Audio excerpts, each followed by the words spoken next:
नमस्कार, ABC channel में आपका स्वागत है। मैं हूं सचिन श्रीवास्तव और आप मेरे साथ देखेंगे आजमगढ़ से जुड़ी खबरें। आइए नजर डाल लेते हैं आज की खास खबरों पर। खबर के प्रायोजक हैं गोमती ग्रामीण निधि लिमिटेड की पेंशन योजना, फिक्स डिपॉजिट, डेली जमा व मंथली जमा योजनाओं में निवेश करें और पाएं बेहतर return. Niswa girls inter college, Paharpur, Azamgarh. Admission open classes nursery to 11th। IIT और नीट की तैयारी और लाइफस्टाइल फर्नीचर बेलानाडी, आजमगढ़।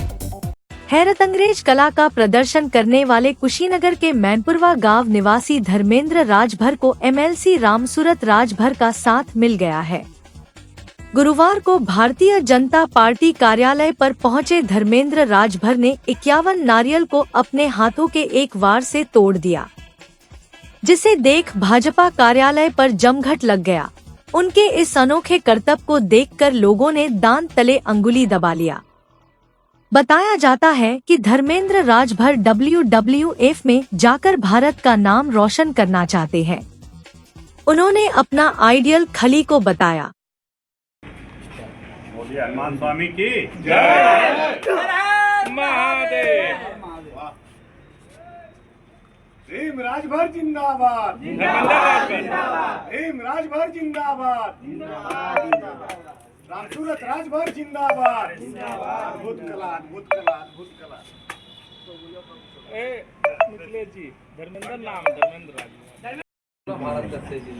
भारत का शेर जिंदाबाद, जिंदाबाद, जिंदाबाद। भारत का शेर जिंदाबाद, जिंदाबाद, जिंदाबाद। शेर भारत जिंदाबाद, जिंदाबाद, जिंदाबाद। शेर भारत जिंदाबाद, जिंदाबाद, जिंदाबाद। धर्मेंद्र राजभर जिंदाबाद, जिंदाबाद, जिंदाबाद।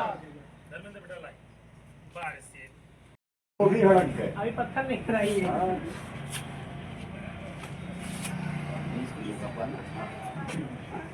अद्भुत कला है, पूरे देश में इनका नाम चल रहा है। सारे जिंदाबाद, धर्मेंद्र राजभर जिंदाबाद, जिंदाबाद, जिंदाबाद।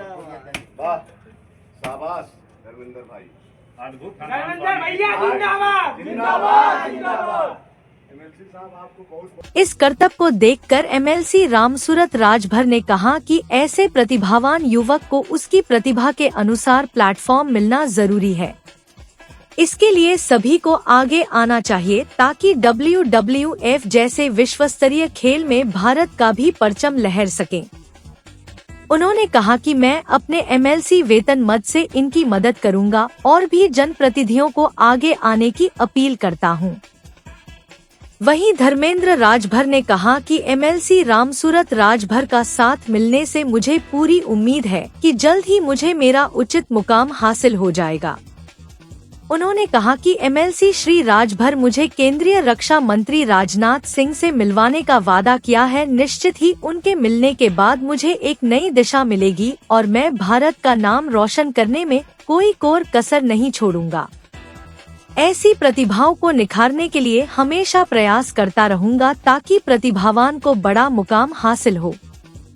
बताया जाता है कि धर्मेंद्र राजभर अपने मजबूत हाथों, दांतों, केहूनी व घुटनों के प्रहार से सरिया, लोहा आदि को तोड़ देते हैं और एक बार में 500 नारियल व ईंट आदि को वह एक बार के वार में तोड़ देते हैं। तो पाकिस्तान का रिकॉर्ड था, हमारे साथ चीटिंग हो गया। कम से कम एक दिन पहले हमसे 20 नारियल तोड़वाया गया, नहीं तो रिकॉर्ड में ब्रेक कर सकता था। तो अभी केरला टीवी शो भी मैं प्रेजेंट कर चुका हूँ। हमारे अनुराधाचार्य जी, बागेश्वर धाम, जितेंद्र शास्त्री जी, हमारे वहाँ भी नारियल पानी को मैं पिला चुका हूँ और 151 बहनों को हमने सिर से नारियल तोड़कर पानी पिला चुका हूँ। और ग्रेट खली गुरु जी को भी मैं करीब 20 kg का पत्थर भी ब्रेक किया था वहाँ पे। और खली गुरु जी तो हमारे देख के डर गए थे, यार आप हमसे तो नहीं टूटने वाला, हाथ खड़ा कर दिए थे। लेकिन फिर बोले, बेटा तुम कैसे तोड़ोगे, पहले मुझे ये बताओ। मैं गुरु जी बोला, आप कलयुग के हनुमान है, मैं आपका आशीर्वाद लेने के लिए आया हूँ महाराज की धरती से और मुझे आपका आशीर्वाद प्यार चाहिए। तो उनको मैं तोड़ा और प्रेजेंट भी किया और काफी मुझे बहुत आनंद, मतलब आशीर्वाद दिए और वहाँ मतलब WWC ज्वाइन करने के मौका भी दिए। तो मैं उनको एक ही बात बोला, मैं चाहता हूँ गिनीज बुक में नाम दर्ज होने के बाद सीधा WWC ज्वाइन करना चाहता हूँ। उसी उपलक्ष्य से हमारे पिताजी कुछ कहना थोड़ा कहीं आप धरती से जो भी हमारे भाई है, हम यही कहना चाहते हैं जितने कम समय में तरक्की करके पूरा हर चीज मतलब लेके आना, दिखाना इनको, दिखा के, इसलिए मतलब लाइक समझे, और बच्चों को मैं चाहता हूँ प्रेरणा दें और आशीर्वाद दें, ताकि ऐसे सहयोग और प्यार देंगे। खेल के लिए जो बोलते हैं और जो हम मतलब WC ज्वाइन करना चाहते हैं, करीब वहाँ पर हमारे खर्चा करीब यही लगा ली 10 से 12 लाख रुपया है, और वहाँ ज्वाइन करने के लिए तो वो भी खर्चा देने के लिए हमारे पिताजी बोल चुके हैं। तो मैं यही कहना चाहता हूँ कि ऐसा पिताजी हमारे कहते हैं कोई मानी नहीं रखता, जो खून है तभी बोलते हैं कि बेटा है, और मैं चाहता हूँ कि एक खून नहीं है, फिर भी मुझे इतना प्यार। हम फुल सपोर्ट करने के लिए कहे अपने पैसे से। अभी यह WW में जाने के लिए कह रहा था, और इसको खाली भी कहते कि हम तुम्हारी फीस पूरा माफ कर देंगे, रहने के लिए खाने के लिए व्यवस्था कर लो। हमने कहा भाई तुम्हारा सहयोग हम पूरा करेंगे, अपनी वेतन से काट के तुमको देंगे, तुम अगर ये काम करोगे तो। कहाँ तक गए हैं? ये पूरे भारत देश में तो हर जगह गया, हर प्रांत में, स्टेट में गया। क्या कहना चाहेंगे ऐसे लोगों को? ऐसी प्रतिभा को आगे बढ़ाना चाहिए, और बड़े नेताओं से भी हम ये आग्रह करेंगे, इसको जो इसकी इच्छा है उसको सपोर्ट लोग करें। आजमगढ़ महोत्सव होने जा, हाँ, अगर वहाँ जरूर करवाएंगे, इससे बुलवाएंगे इसका कार्यक्रम। अगर महोत्सव तो हम बहुत जाते नहीं महोत्सव में, लेकिन इसका कार्यक्रम रहेगा तो दिन रहेंगे। और समाज को क्या संदेश देना चाहिए? और संदेश यही है कि ये गरीब आदमी को एक बहुत दबा कुचला परिवार से 8 कक्षा अपनी स्थिति बताया कि हम 8 तक पढ़े थी, स्थिति पढ़ने की नहीं थी, और हम कैसे सीखे, कहा स्वतः जाकर हम लाइन पर रेलवे वही इसी हाथ पुकर करके सीखते थे, और कहीं किसी स्टेडियम में या कहीं नहीं गए, स्वतः हम ये सीखे हैं। किसकी कृपा से? कहा बस केवल हनुमान जी का नाम लेकर। जल जमाव की समस्या के कारण नरौली क्षेत्र के निवासियों को काफी दिक्कतों का सामना करना पड़ रहा है। यहाँ थोड़ी सी बारिश में ही पूरा इलाका तालाब में तब्दील हो जाता है। कॉलोनी के सैकड़ों घरों में गंदा पानी घुसने लगता है। विडंबना ये है कि कई वर्षों से पानी निकास के लिए कोई उचित प्रबंध नहीं है। सबसे ज्यादा परेशानी यहाँ रहने वाले परिवारों को झेलना पड़ रहा है। सड़क से पानी दोनों किनारों पर बने घरों में चला जाता है। जल जमाव हो जाने के कारण लोगों को घरों से बाहर निकलना भी दूभर हो गया है। बच्चों को स्कूल भेजने व लाने में अभिभावक गंदे पानी से होकर गुजरने को मजबूर हैं। मोहल्ले में यदि कोई बीमार पड़ जाए तो गाड़ी व एम्बुलेंस भी परेशानी के साथ गली में प्रवेश करती है। मोहल्ले के लोगों ने बताया कि जल जमाव से मच्छरों का प्रकोप भी बढ़ गया है। वहीं पीने के लिए अंडरग्राउंड वाटर भी प्रदूषित हो गया है। हवाओं के तेज झोंके से गंदे पानी से उठ रही दुर्गंध के बीच लोग रहने को मजबूर हैं। कॉलोनी में उत्पन्न जल जमाव से निजात के लिए निकासी नहीं है। प्रशासन व जनप्रतिनिधियों से मदद की कई बार गुहार लगाई जा चुकी है, फिर भी आज तक कोई सुनवाई नहीं हुई। स्थानीय निवासी थक हार कर नरकीय हालत झेलने को मजबूर है। रोड सही नहीं है, और बरसात होने पर तो सारे रोडें भर जाती हैं, नाली भी टूट गए हैं। यहाँ पर अभी कोई सुविधा नहीं बनी है नालिया का। इधर तो इस टाइम नहीं हो रहा है कोई छिड़काव। नालियाँ खुली बंद नहीं है? खुली हुई है, एकदम टूटी फूटी हुई है नालियाँ, कोई बंद। सभी लोग अपने से पर्सनल नालियाँ बनाए हुए हैं जो है, और जितने लोग नगर पालिका की नालियाँ सभी टूटी हुई हैं। यहाँ पर देख सकते हैं। क्या चाहते हैं? हम चाहते हैं कि नालियाँ बन जाए, साफ़ सुथरा, और जितने रोड टूटे फूटे हैं वो सही हो जाए। नगर पालिका द्वारा कोई कार्य नहीं किया जाता? नगर पालिका द्वारा काम यहाँ पे तो नहीं मौके पे है, इधर नहीं बता सकते हैं। ये नरौली पड़ता है, नरौली हरिवंशपुर एरिया पड़ता है। क्या समस्या है इस मोहल्ले की?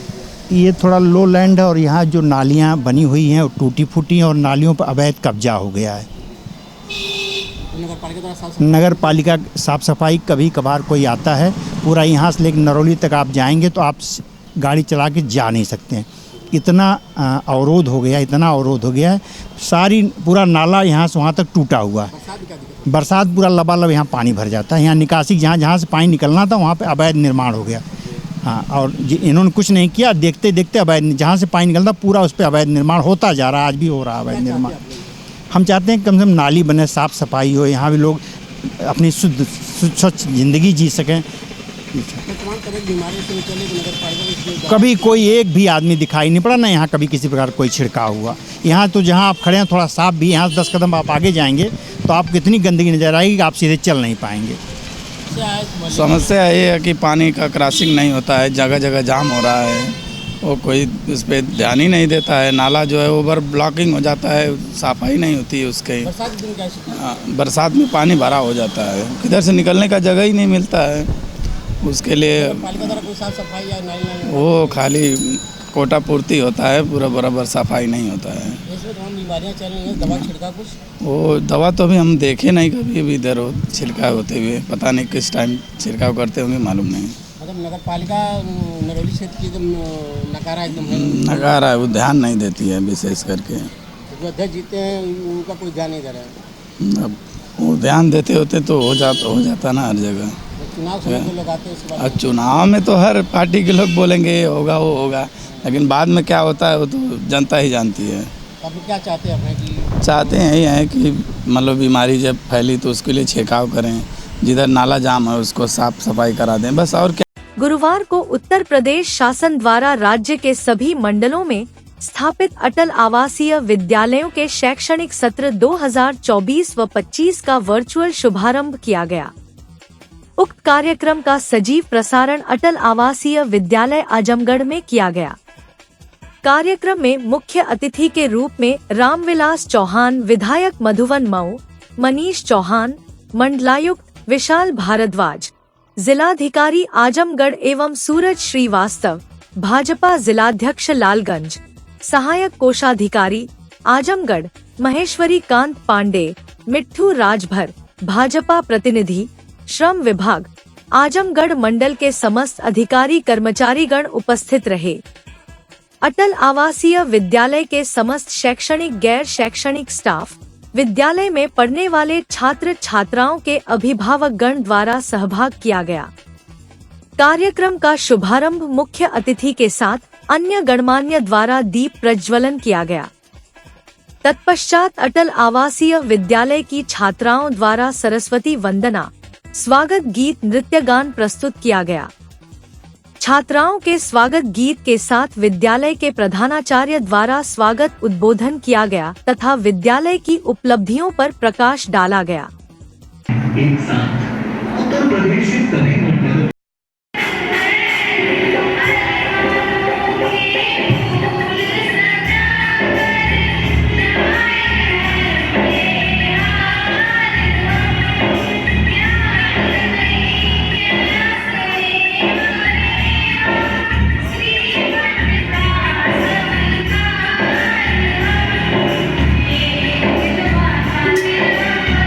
सजीव प्रसारण के दौरान अटल आवासीय विद्यालयों की स्थापना के उद्देश्यों की चर्चा करते हुए अपने उद्बोधन में बताया गया कि अटल आवासीय विद्यालय में समाज के अंतिम पायदान पर स्थित निर्माण श्रमिकों के बच्चों, कोविड 2019 में अनाथ हुए एवं मुख्यमंत्री बाल सेवा योजना से आच्छादित बच्चों के लिए सह शिक्षा, गुणवत्तापूर्ण एवं तकनीक आधारित निःशुल्क शिक्षा प्रदान की जा रही है। इसका मुख्य उद्देश्य समाज के हाशिए पर जीवन यापन करने वाले निर्माण श्रमिकों के बच्चों को बिना किसी भेदभाव के उच्च कोटि की शिक्षा प्रदान किया जाना है।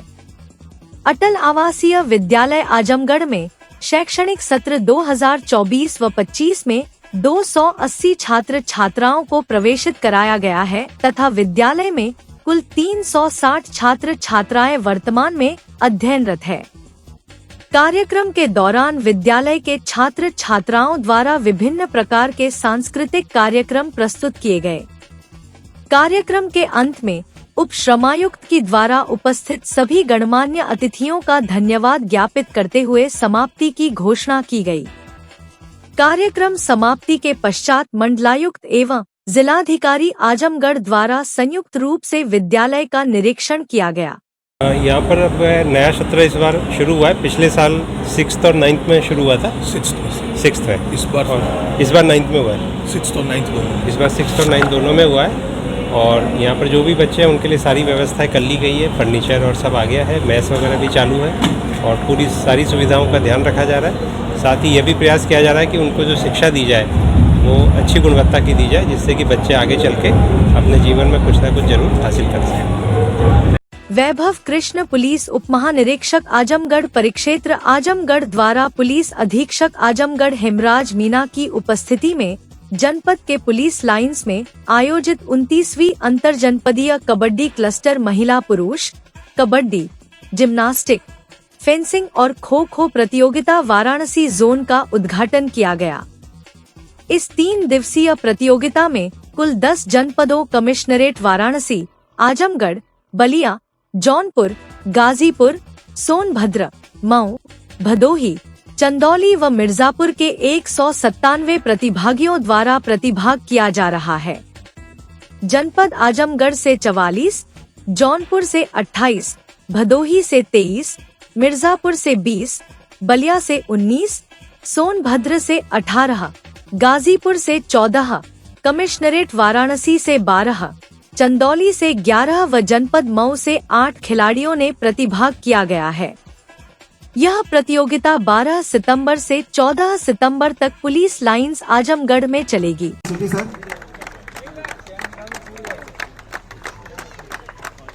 इसमें रेफरशिप कबड्डी की रेफरशिप बोनस की कोशिश थी लेकिन सफल नहीं हो पाए। बहुत ही मऊ का ये रेडर बहुत अच्छा खिलाड़ी, जनपद ये पूरी सभी जितने हमारे ऑफिसर्स हैं सभी लोग इस चीजों को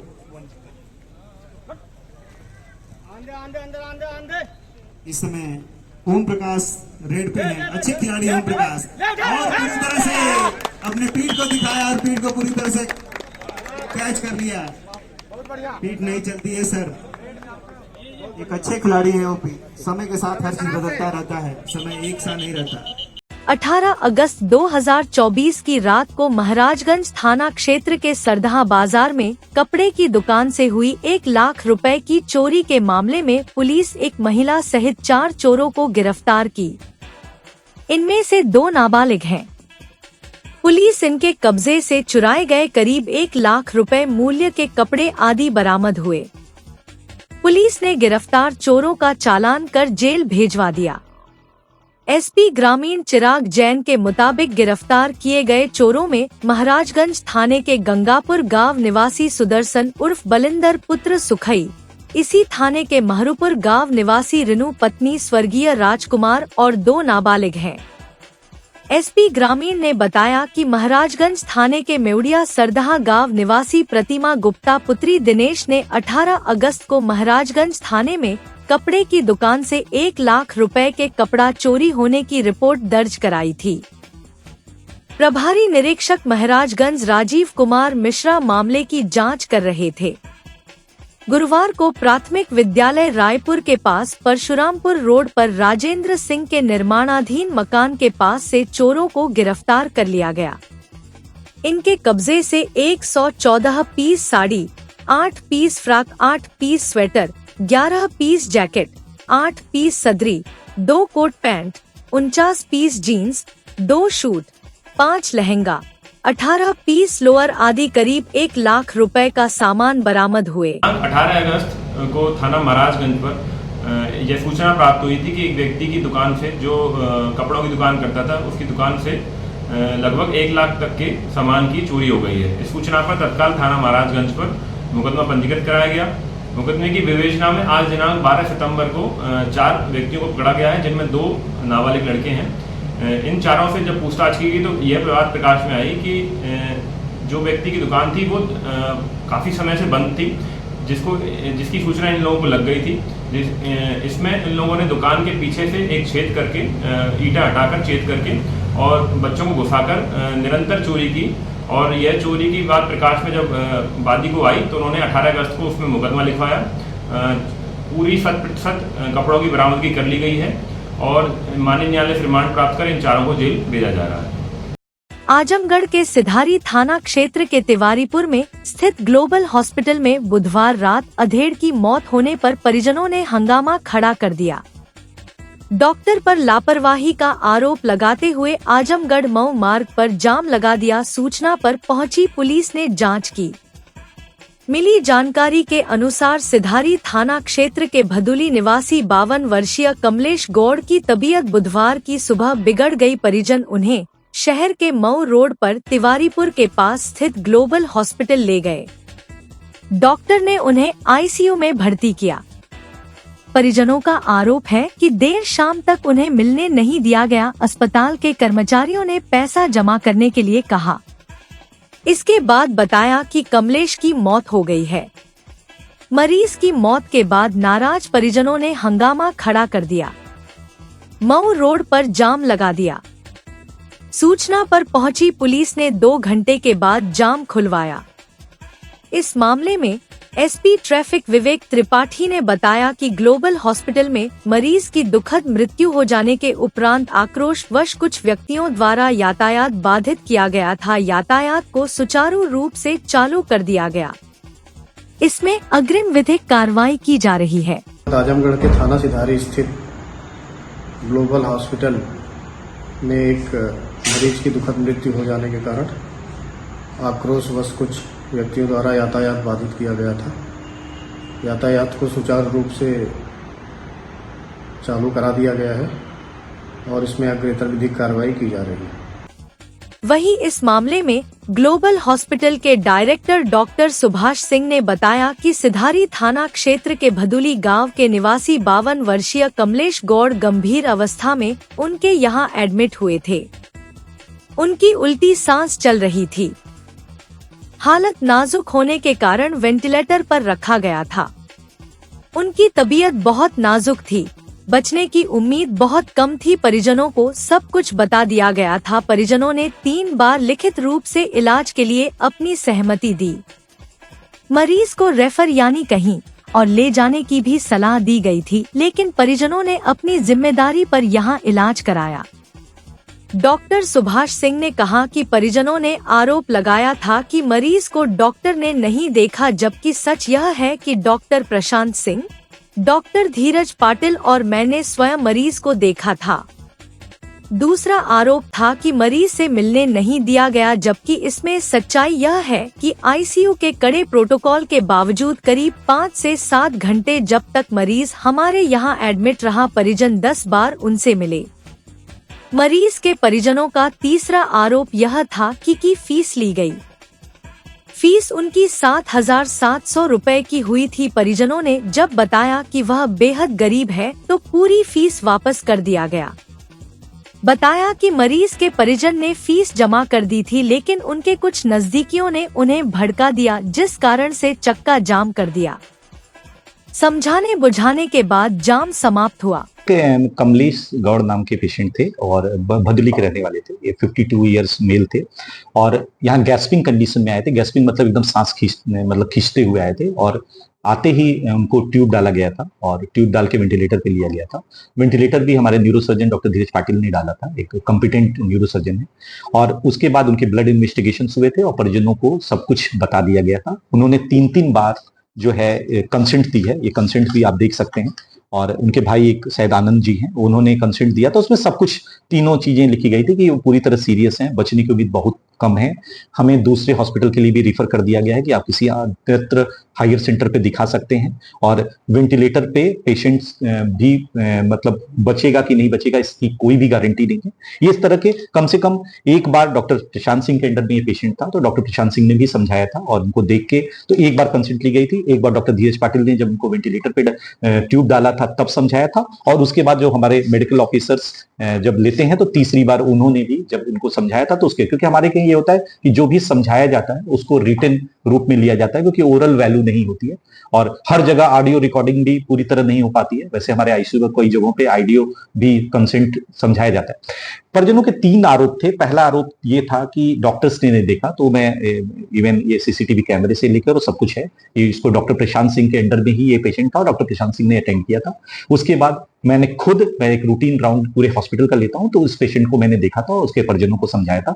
उसके बाद जब इंटुबेशन की बारी आई तो हमारे क्या न्यूरोसर्जन इंटुबेशंस में सबसे ज्यादा एक्सपर्ट है, इसलिए न्यूरोसर्जन इंटुबेशंस इस पेशेंट का किए थे, तो एक न्यूरोसर्जन ने भी उनको देखा था। तो 3 कॉम्पिटेंट डॉक्टर्स ने इनको देखा था। तो ये तो जो आरोप है कि किसी डॉक्टर्स ने नहीं देखा था, ये तो पूरी तरह निरर्थक है। जो दूसरा उनका आरोप था कि हमें, क्योंकि ये मैं कह दूं कि परिजनों का एकदम आरोप नहीं था कि हमारा पेशेंट सीरियस नहीं था। वो एकदम मानने को तैयार थे कि हमारा पेशेंट सीरियस था और बचने लायक नहीं था। ये उनके आरोप नहीं है कि किसी लापरवाही की वजह से डेथ हुई। उनके जो आरोप है वो दूसरे तरह के, कि डॉक्टर्स ने, कॉम्पिटेंट डॉक्टरों ने नहीं देखा। और दूसरा आरोप उनका था कि मिलने नहीं दिया गया। तो मैं आपको बता दूं कि लगभग 5-7 घंटे जो भी पेशेंट यहाँ पे रहा था, उस बीच लगभग वो 10 बार मिले थे। अब ये अलग बात है कि सभी को ये लगता है कि प्राइवेट रूम की तरह आदमी वहीं पे बैठा रहेगा, तो ये संभव आईसीयू में नहीं होता है, इन्फेक्शन और प्रोटोकॉल की वजह से कि इन्फेक्शन ना हो। तो लगभग वेंटिलेटर, हाँ वेंटिलेटर पे हो और आईसीयू में ही हो। अगर आईसीयू में हो तो आईसीयू का एक प्रोटोकॉल होता है। आइडियल जो होता है कि सुबह शाम मिलने दिया जाए या सुबह दोपहर शाम मिलने दिया जाए, लेकिन अब आजमगढ़ के परिवेश को देखते हुए हम लोग लगभग 2-3 घंटे पे एक बार मिला ही देते हैं। तो इस पेशेंट की थोड़ी क्रिटिकल कंडीशन और भी थी, इसलिए इसको कई बार मिलाया गया था। लगभग 10 बार के आसपास मिलाया गया था। जो सीसीटीवी कैमरे में है कि पेशेंट बार बार आके पेशेंट को देखा था। 1-2 बार उनको ये भी शक था कि पता नहीं जिंदा है कि नहीं, तो उसको वेंटिलेटर का ट्यूब हटा के भी दिखाया जाता है कि देखिए अपने से सांस ले रहे हैं। तो ये चीज एक हमारी रूटीन प्रोसेस है कि आदमी को ये शक ना हो कि कहीं ऐसा तो नहीं कि वेंटिलेटर पे पेशेंट जिंदा है, क्योंकि वेंटिलेटर का यूजुअली पेशेंट अनकॉन्शियस होता है, तो वो कोई ऐसा हाथ पैर तो पटकेगा नहीं, तो वो पता नहीं चलता। तीसरा जो उनका आरोप है कि मतलब फीस ली गई, तो मैं आपको बता दूं कि फीस उनकी 7,700 की बिल थी। और उसको भी परिजनों ने बाद में हमें बताया कि गरीब हैं या उन्हीं पे डिपेंडेंट है, तो वो पूरी तरह उनको वापस कर दिया गया। और वो चीजें नहीं है। ये है कि और जो मेन उनके आनंद जी और जो ये थे, उनके बहुत ज्यादा इस चीजों को लेके कोई भी वो नहीं था। लेकिन अब आप जैसा जानते हैं कि गांव में बहुत से लोग होते हैं, बहुत से राय देते हैं, तो उनके बाद इवन परिजन अपने पेशेंट को लेके क्या कहते हैं वहां 7,700 की बिल जमा करके भी चले गए थे। तो मीन्स कि परिजनों का मतलब इस तरह से कोई रहता तो वो पहले ही इस चीज के लिए शिकायत करे। ठीक है, हमने अपने ओर से पूरी ओपन कर दिया था कि आप चाहें, अगर आपको किसी भी तरह की कोई भी शक हो तो आप पोस्टमार्टम के लिए फ्री हैं, आप एफआईआर के लिए फ्री हैं। लेकिन परिजनों के जो आरोप थे वो धीरे धीरे मैंने करके ये उनको वो कर दिया। गरीब थे तो उनकी फीस भी माफ कर दी गई। ऐसा कोई फीस भी नहीं थी हमारे लिए भी और उनके लिए भी जो बहुत ज्यादा अमाउंट्स हो, तो ये फीस भी माफ कर दी गई थी। तो ये पूरी तरह उसके बाद वो अपने परिजन अपने घर पे चले गए। उन्होंने अपना पोस्टमार्टम भी नहीं कराया है और उसके बाद कोई एफआईआर भी दर्ज नहीं हुई। ठीक है, इस बीच जो भी थोड़ा बहुत जो परिजनों का गुस्सा आक्रोश रहता है, वो एक स्वाभाविक प्रक्रिया है, किसी भी घर में डेथ होती है तो वो चीजें होती हैं और उसको मैं समझ सकता हूँ। लेकिन इस तरह का कोई अभी चीजें नहीं है कि इस तरह के चल रहे हैं प्रोसेस और शहर में कुछ चीजें न्यूज चलाई जा रही है। लेकिन ये बात श्योर है कि इस प्रकरण में वो पेशेंट बहुत ही सीरियस था, किसी तरह की कोई लापरवाही नहीं है। हमारे कॉम्पिटेंट डॉक्टर द्वारा उसका इलाज किया गया है और उन असमर्थ रहे हम लोग बचाने में, क्योंकि वो बचने लायक पेशेंट नहीं था। जो उसकी रिपोर्ट्स भी कहती है, मैं आपको रिपोर्ट्स के बारे में बता दूं, इसके जो इन्फेक्शंस आने पे आप जो 19,500 है, प्लेटलेट 42,000 है, बाइलोरुबिन उसका लगभग मतलब बहुत ज्यादा पीलिया बढ़ा हुआ है, अगर आप मेडिकल लैंग्वेज में समझे। किडनी भी क्रिएटिनिन 2.3 है, सोडियम 120 है। तो मतलब उसके सारे पैरामीटर किडनी के, लीवर के और जो लंग्स के जो वायरल्स के होते हैं, वो सारे ही खराब हैं। तो ओवरऑल इस रिपोर्ट के हिसाब से भी कोई भी दुनिया में कह सकता है, किसी भी डॉक्टर्स की कमेटी ये कह सकती है कि ये पेशेंट पूरी तरह सीरियस था और बचने की उसकी उम्मीद ना के बराबर थी। आगे तो ईश्वर है, किसको क्या होता है ये तो ईश्वर ही जाने। आजमगढ़ के सदर तहसील अंतर्गत ग्राम सभा महुआ व मुरारपुर ग्राम सभा के ग्रामीणों ने गांव में चल रही चकबंदी प्रक्रिया में अनियमितता का आरोप लगाते हुए जिला अधिकारी कार्यालय पहुंचकर जमकर प्रदर्शन किया और मुख्यमंत्री को नामित अपनी मांगों का ज्ञापन जिला प्रशासन को सौंपा। बड़ी संख्या में पहुंचे ग्रामीणों ने बताया कि चकबंदी आयुक्त द्वारा 22 अगस्त 2022 को कुल 113 चकदार महुआ और मुरारपुर की चकबंदी प्रक्रिया में प्रभावित है, उनको व्यवस्थित करते हुए महुआ और मुरारपुर की चकबंदी कराई जाए।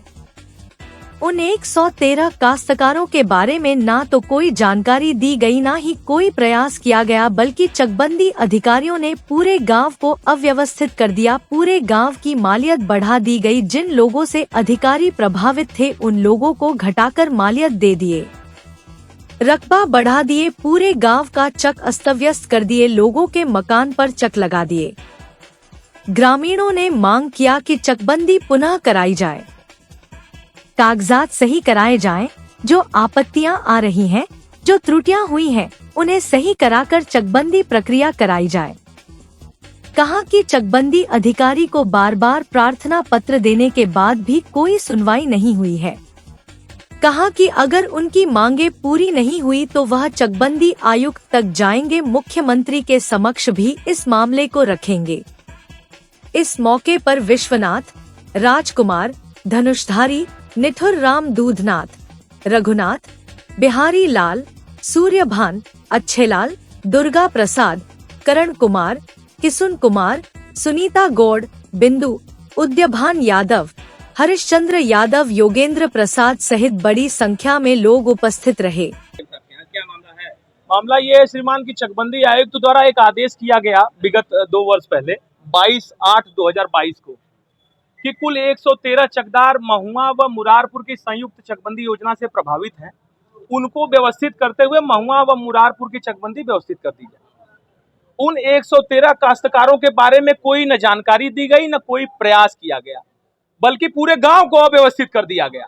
पूरे गांव की मालियत बढ़ा दी गई, कहीं जिन लोगों से प्रभावित थे उन लोगों को घटा के मालियत दे दिए, रकबा बढ़ा दिए, पूरे गांव का चक अस्त व्यस्त कर दिए, लोगों के मकानों पर चक लगा दिए, लोगों के मकानों पर चक लगा दिए। क्यों भाई? तो क्या चाहते हैं हम लोग? ये चाहते हैं कि पुनः नए तरीके से जो जहां है, जिनको 23 मिला था उनके 23 के आधार पर पुनः चकबंदी कराई जाए, कागजात शुद्ध कराए जाएं, जो आपत्तियां आ रही हैं, जो त्रुटियां हुई हैं, उनको पुनः शुद्ध करा के निर्माण कराया जाए और तब चकबंदी प्रक्रिया को मूर्त रूप दिया जाए और उसके मूल उद्देश्यों की पूर्ति तभी हो पाएगी। ये कर कौन रहा? ये हमारे यहाँ चकबंदी अधिकारी हैं सदर प्रथम श्री जितेंद्र सिंह जी, उनको कई बार प्रार्थना पत्र दिया गया, लेकिन पता नहीं उनके मन में क्या है, क्यों नहीं सुन रहे हैं। और मुरारपुर की चकबंदी इसी तरह अव्यवस्थित रूप से करके खत्म कर दी गई, 52 का प्रकाशन कर दिया गया। तमाम विधि व्यवस्थाएं हैं, उनका भी आदर नहीं किया गया। लोगों को सड़कों के किनारे नए लोगों को चक आवंटित कर दिया गया। जो लोग वहां पहले से घर, मकान, दुकान बना के व्यवस्थित हैं, कागजातों में, अभिलेखों में व्यवस्थित हैं, उनको भी हटाने का काम किया जा रहा है। आज आप लोग देख सकते आए हैं, अगर नहीं मांगे आपकी तो क्या? चकबंदी आयुक्त तक जाएंगे, माननीय मुख्यमंत्री जी को ज्ञापन आज दिया है, माननीय मुख्यमंत्री जी तक जाएंगे। गांव उद्वेलित है, गांव आया है, ऐसा नहीं है कि मैं इकलौता पक्षकार हूं, पूरा गांव आया है, गांव की गरीब जनता आई है। जितने लोगों के पास पैसा है ग्राम सभा में, पूरा गांव प्रभावित है, कुछ लोगों को छोड़कर, जिन लोगों की वहां चल रही है, गिने चुने 10-20 लोगों को, और भी लोग हैं, भाई साहब लोग आए हैं आज यहाँ इसलिए आए हैं कि जो कमिश्नर साहब लखनऊ का 5 पन्ना में आदेश हुआ उसका पालन नहीं हुआ, तो सर उसका पालन होना चाहिए ना। 113 जानों को चक महुआ से मुरारपुर में जिनका प्रभावित है उन्हीं को नाप के देना था, बशर्ते ही एक ही कौन कर रहा है गड़बड़ी। सर चकबंदी विभाग, सीओ, एसओसी का ऊपर डीडीसी है, वो नहीं जान रहे हैं, वो नहीं जान रहे हैं। हम ये चाहते हैं कि जो कमिश्नर साहब का आदेश है उस आदेश का पालन हो। महुआ से मुरारपुर 113 जाने का चक न पे, बकिया जितनी जाने से पैसा लेकर जगह जगह बैठा दिया फर्जी, उनको वापस किया जाए, जहाँ से आए तहाँ जाए। हम यही चाह रहे हैं। आजमगढ़ के सिधारी थाना क्षेत्र अंतर्गत वार्ड नंबर 1 मोहल्ला नरौली में स्थानीय निवासियों के लिए संक्रामक बीमारियों का खतरा बढ़ता जा रहा है, जिसके चलते मोहल्ले वासियों के चेहरे पर चिंता साफ नजर आ रही है। मिशन रोड पर गैलेक्सी हड्डी अस्पताल के सामने रूपाली कंस्ट्रक्शन के मालिक विवेक गुप्ता द्वारा वर्षों पहले की गई बिल्डिंग निर्माण की खुदाई से उत्पन्न समस्या विकराल रूप ले रही है। इस निर्माण स्थल पर एक बड़ा गड्ढा खोदकर छोड़ दिया गया, जिससे नगर पालिका के नाले को क्षति पहुंची। इसके कारण नगर पालिका के नाले का सारा गंदा और दूषित पानी इसी गड्ढे में जमा हो रहा है। साथ ही बारिश का पानी भी कई महीनों से इस गड्ढे में भरता आ रहा है, जिससे चारों ओर बदबू और गंदगी फैल चुकी है। इस दूषित पानी के जमाव से क्षेत्र में बुखार, डेंगू और मलेरिया जैसी गंभीर बीमारियों का प्रकोप तेजी से फैल रहा है। स्थानीय निवासी लगातार बीमारियों की चपेट में आ रहे हैं और स्वास्थ्य व्यवस्था पर भारी दबाव बनता जा रहा है।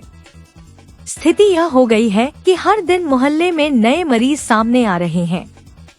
नरौली के सभासद संतोष चौहान ने जिलाधिकारी से जल्द इस समस्या का समाधान करवाने की मांग की है।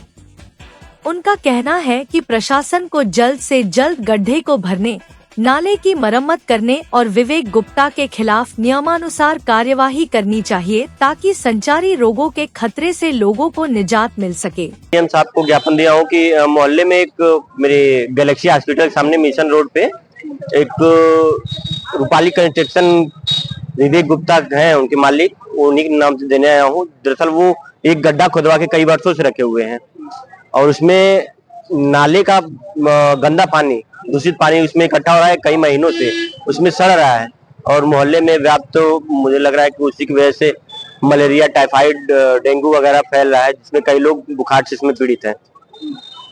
कहाँ है? सड़क के जस्ट किनारे है, उसी की वजह से वो हमारी नगर पालिका के नाला भी है, उसी क्षतिग्रस्त हो गया है। कहीं ना कहीं इतना बड़ा गड्ढा है तो बच्चे भी जा सकते हैं, जानवर भी जा सकते हैं, तो बच्चे का अगर उसमें चाहे तो कई 2-3 ट्रक चाहे तो उसमें चला जाएगा, इतना गहरा है वो, और उसमें डूब के कोई भी किसी की भी हादसा हो सकता है। महीने नहीं, मैं साल से बता रहा हूँ, 2-3 साल तो लगभग हो ही गए होंगे। महीनों 4-5 महीने से उसमें पानी इकट्ठा हो रहा है। कभी आपने उनसे बात कई बार हमने कहा, उनसे कहा, वहाँ पे जो रहते हैं उनके कर्मचारी या उनके आदमी, उनसे हमने कहा तो वो बीच में एक पाइप डाल दिए। पाइप डालने के बाद वो पानी क्रॉस नहीं कर रहा है, टोटल पानी उसी में जा रहा है गड्ढे में। तो कहीं ना कहीं संक्रामक भी फैल सकता है। संक्रामक संचारी रोग का अभियान चल रहा है, संचारी रोग फैलने की पूरी आशंका है इसमें। क्या चाहते हैं आप? चाहता हूँ कि उनके खिलाफ उचित कार्रवाई हो ताकि वो गड्ढा हो या अपना निर्माण हो जो कराएं या उसको बंद करें ताकि पानी वहाँ इकट्ठा ना हो।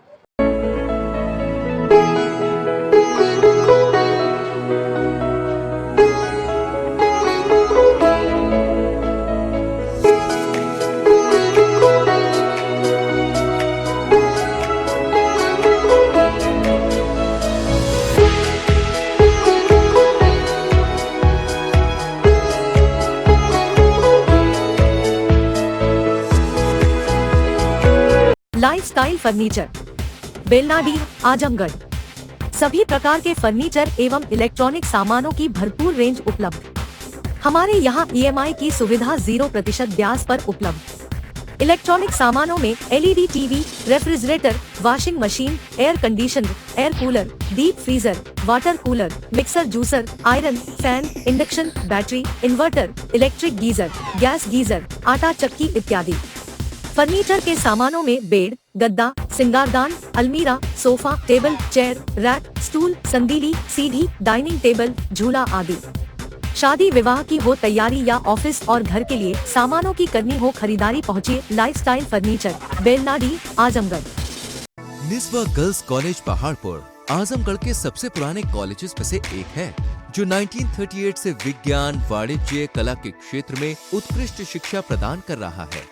इसने कक्षा 9वीं से 12वीं तक IIT और नीट की तैयारी के लिए ग्रेविटी इंस्टीट्यूट लखनऊ के साथ इंटीग्रेटेड कक्षाएं भी शुरू की हैं। कक्षा नर्सरी से 11वीं तक प्रवेश खुला है। उच्च अनुभव वाले शिक्षकों के साथ उत्कृष्ट शिक्षण पद्धति, पूर्ण सुसज्जित कंप्यूटर लैब, पुस्तकालय और विज्ञान प्रयोगशाला, 24/7 CCTV निगरानी, पावर बैकअप। न्यू एडमिशंस के लिए फॉर्म और प्रोस्पेक्टस अवेलेबल है, तो जल्दी करें।